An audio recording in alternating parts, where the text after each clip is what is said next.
Hello everybody and welcome to another amazing video of DIY investing. Today we're going to be breaking down the PulseChain ecosystem, talking about Hex, Pulse, PulseX, and finishing with incentive token because the TVL is rising over 71% this month, which is more than all of the other chains out there in the market. This is the early sign that we need to pay attention for. Any altcoin that is outperforming the rest of the market in the early portion of the cycle is oftentimes going to be the best ones that we can position our money into. Today I'm going to break down this ecosystem, why we should be invested now, and how much money we could potentially make over the next few months. Thank you guys so much for tuning in. If you find any value in this video, please do me a favor, hit that like, comment, and subscribe button. And without further ado, let's jump right into this amazing video today.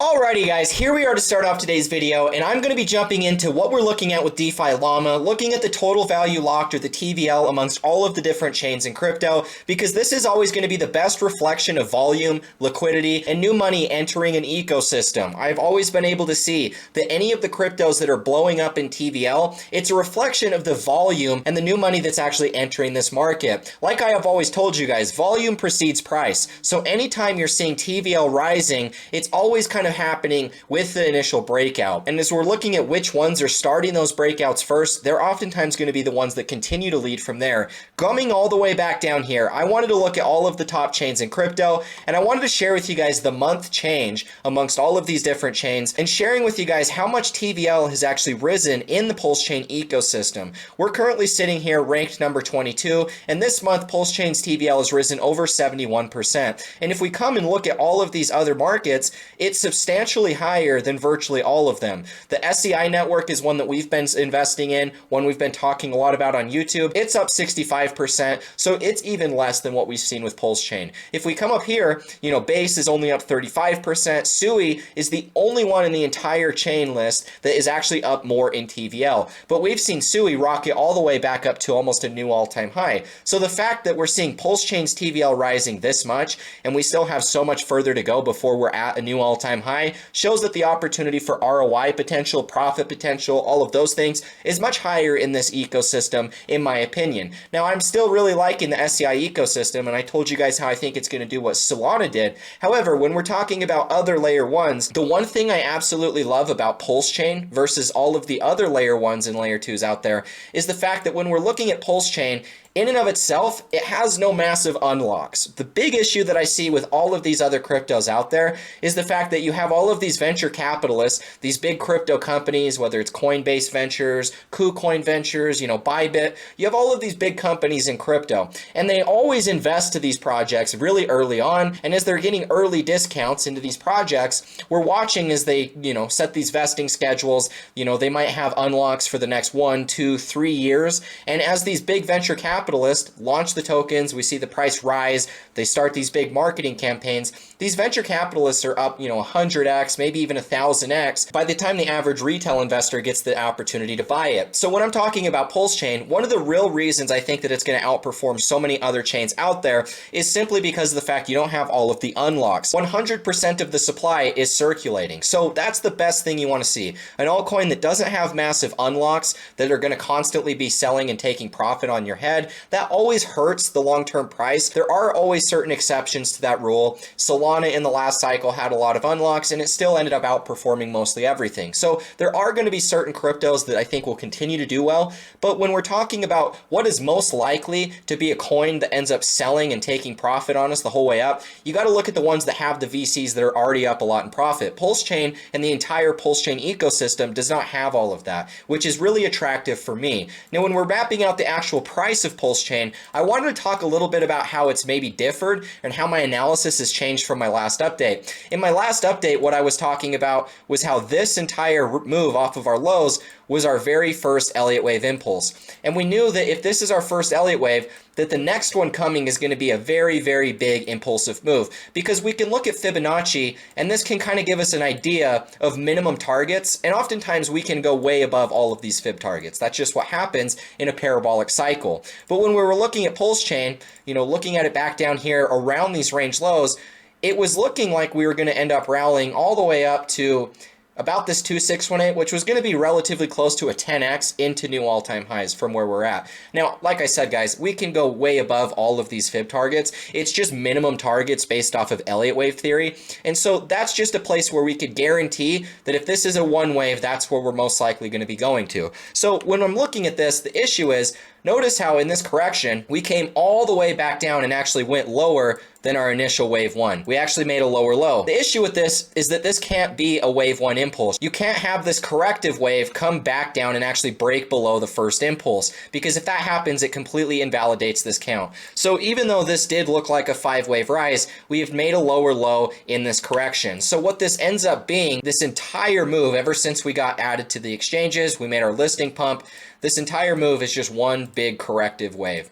And it's one big ABC correction. Now, it really doesn't change anything technically. The only thing it invalidates is that this was an actual one wave. And actually, you know, a lot of people might sit there and say, well, that's terrible. We invalidated the wave count. Now there's no big impulse coming next. However, I actually disagree with that. Because this is a finished ABC correction, we're at the very ending of that wave C. So you're going to generally see a pretty quick reaction out of the bottom of this, and it's going to actually end up starting our first wave, right? Because we thought that this was going to be that first impulse right here.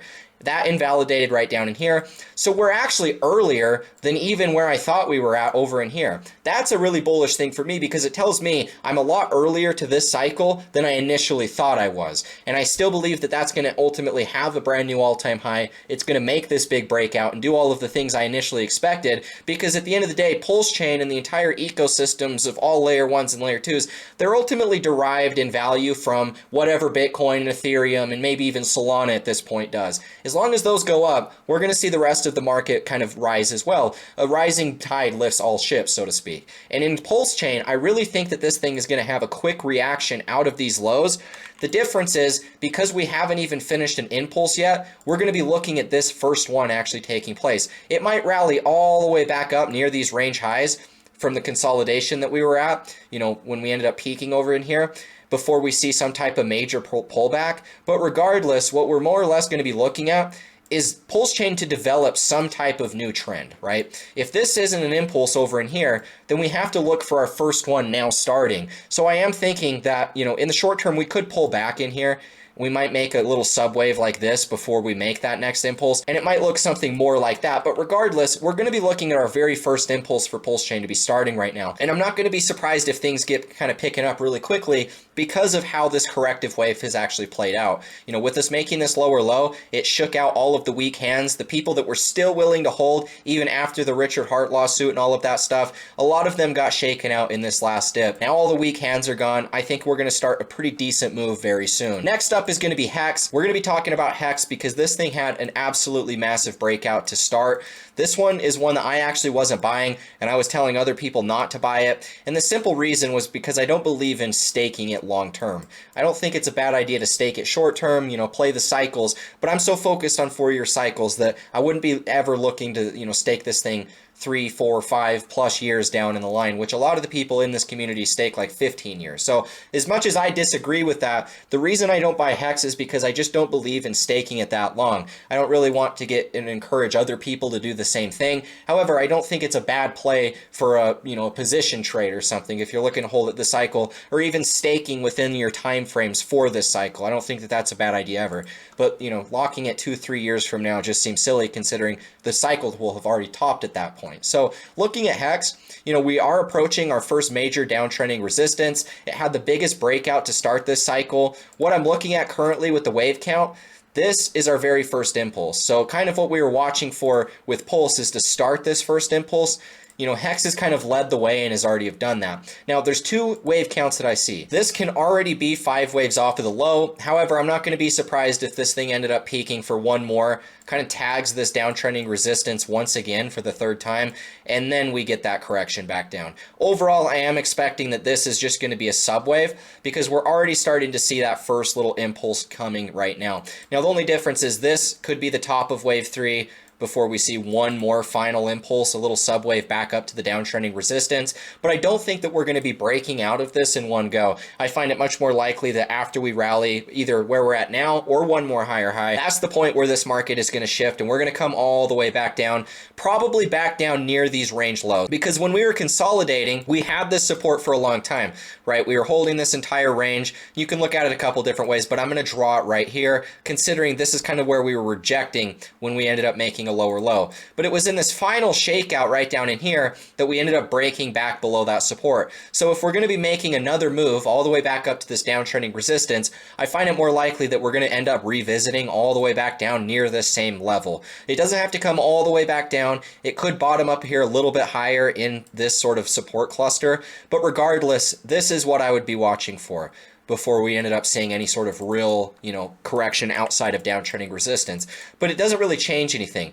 We're going to be working on our first major breakout. I'm just not going to be surprised if we end up coming back down, giving us our first true higher high of this new trend before that secondary breakout actually happens. But once that happens, we're looking at this thing making a pretty decent move to new all-time highs. Overall, Pulse and Hex look the most alike. This was just one big ABC correction. So notice how quick Hex actually impulsed out at the bottom of wave C. This is kind of what you would expect to happen once you're actually done with a corrective wave. PulseChain itself didn't quite impulse as hard. The whole rest of the ecosystem didn't impulse as hard as what Hex did. But nonetheless, we are going to be looking at periods where, one leads the other, and then that can actually shift. There's going to be periods where PulseChain outperforms Hex. But I think that in the initial period, Hex being the first and main crypto in the ecosystem, that's going to be where the main money is consolidated. But don't be surprised if after we get this secondary pullback down in here, that's going to be where PulseChain really starts to pick up in the same ways that we kind of started to see it with Hex once we broke out here. Hex, the first impulse is going to be bigger, but I'm not going to be surprised that once Hex starts the secondary breakout here, that's where we might see a lot of the rest of the ecosystem kind of outperform it from that point. Coming over here and looking at PulseX, this is the one chart when we're looking at Pulse, looking out, made this big ABC correction back down in here. This was all a big corrective wave. Looking at Hex, this was also a big corrective wave. PulseX itself has actually maintained an impulse.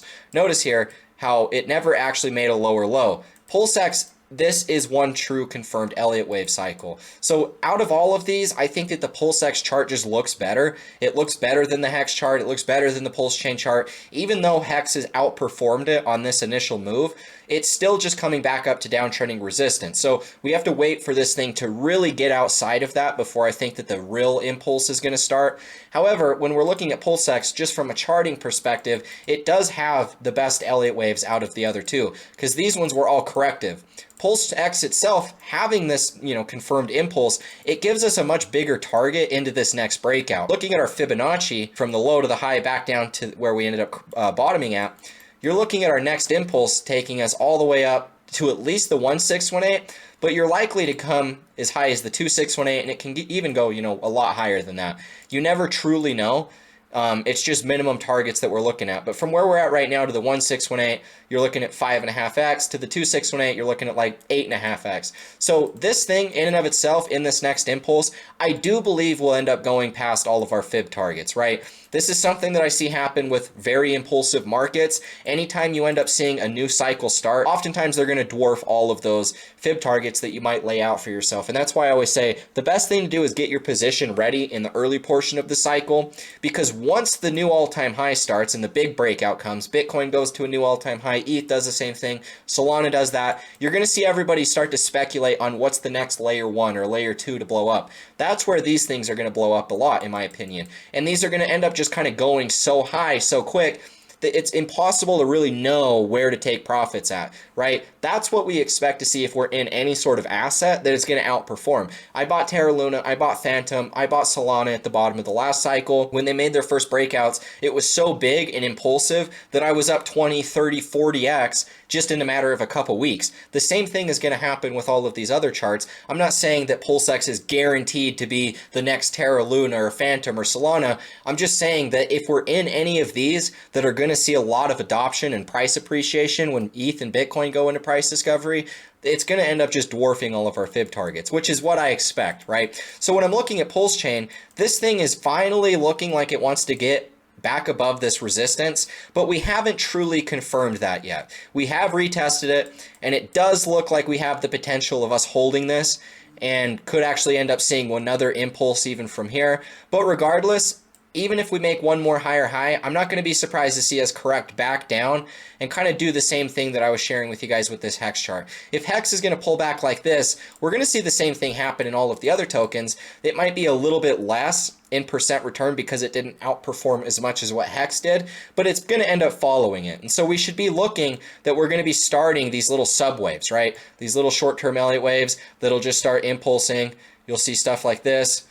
And they'll just make these higher highs and higher lows before we actually end up getting into a new all-time high. It's very typical of a brand new cycle to start out doing stuff like this. So it's going to be a little bit of time before we get to that point, but I just want you guys to be aware that the fact that we're finally reversing, the fact that we're finally breaking out and attempting new highs, that's the best thing that we could be looking for. It really just confirms what I initially thought with the reversal setting in very soon. So watch out for PulseX. The final one on today's video is going to be incentive token or INC. This is my favorite one just because I like the chart. I've always liked the chart. I like the volume. I just think that this thing is going to benefit the most out of all of them, being the lesser market cap and all of those different factors. Now, the main reason I've always loved INC is because of the Elliott waves. We have really easy to identify Elliott wave structure between this 5-wave rise that we experienced, an absolutely massive wave 5 impulse, a lot more parabolic and vertical than the other charts I shared with you.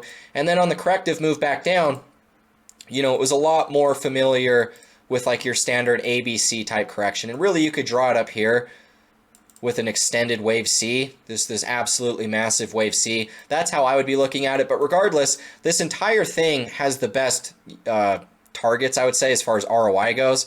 From this entire impulse that we've got, for the next move, you know, we're looking at this thing probably coming to the 2618 all the way back up to this lower high from the initial sell-off of our bear market. But like I've stated, guys, I really do think that these are going to dwarf all of their fib targets. Looking at the 4236, that's $42. We still have a decent ways to go before we're at a new all-time high. I do firmly believe the incentive token will go into a new all-time high at some point this cycle. The Elliott waves just look really, really good. So I'm not really looking at the fib targets as much. This will give us an idea as far as the gains, I guess, but really we're looking to hold this thing into a new all-time high. The 1618 is going to be about a 6.5x. 2618 is going to be over 10x. So just to our lower targets, it's going to be a bigger ROI than the other three charts I just shared with you. And so it's always been kind of my favorite pick for the PulseChain ecosystem. The amount of volume that we have back down in here is kind of another dead giveaway that this thing's going to have a really big move. And the market cap being so much smaller than the other ones I shared with you is another big thing. Now, the best thing I love about every single one of these charts and why I think that the token prices of them are going to do so well is just simply because all of the tokens are circulating. There are no unlocks, right? If we're looking at these, notice how that fully diluted valuation is the exact same as the market cap. That means all of the tokens are circulating. You know, you could come over and look at a SUI or even an SEI, two altcoins that I really like going into this next bull market, and they have unlocks. So they have a higher fully diluted valuation than what their current market cap is. And the reason why is because they're going to ultimately have more tokens added to the supply through unlocks to the people that invested into these projects early. And I really think that the best buys, I mean like bargain buys, I guess you could say, are going to be the cryptos that have a fully diluted valuation, because then you can count on the fact that they're not going to just go and dump on your head, right? And the great thing with PulseX is it's got a burn. So like 6% of the entire supply of this has already been burned off the market. Those are always going to be cryptos that outperform the rest. And not only that, with a huge burn rate, but it's also got all of the tokens circulating. Another huge reason why these are going to outperform. You might look at a $4.5 billion market cap and think, man, that's way too high. That thing's never going to pump. Being all of them circulating, you don't have the unlocks. And then on top of all of that, you've got the burn. So I think that the valuations, you know, market cap in and of itself is a flawed metric. A lot of people put a lot of focus on that one metric, like it's the answer for everything, but it's really not. You know, we can see temporary periods where the supply gets sucked off the market. There's a lot of buy support happening at the same time. And the valuations of these things are going to get ballooned to proportions that you just never thought possible. It happens every single bull market. And that's just the normal thing. I mean, this is my third bull market. I've seen how crazy these things get. And when I see charts that just look this bullish, you got to just follow what the technicals show. And the technicals are showing that we're going to have an absolutely massive move coming for every single one of these charts. I'm bullish on all of them.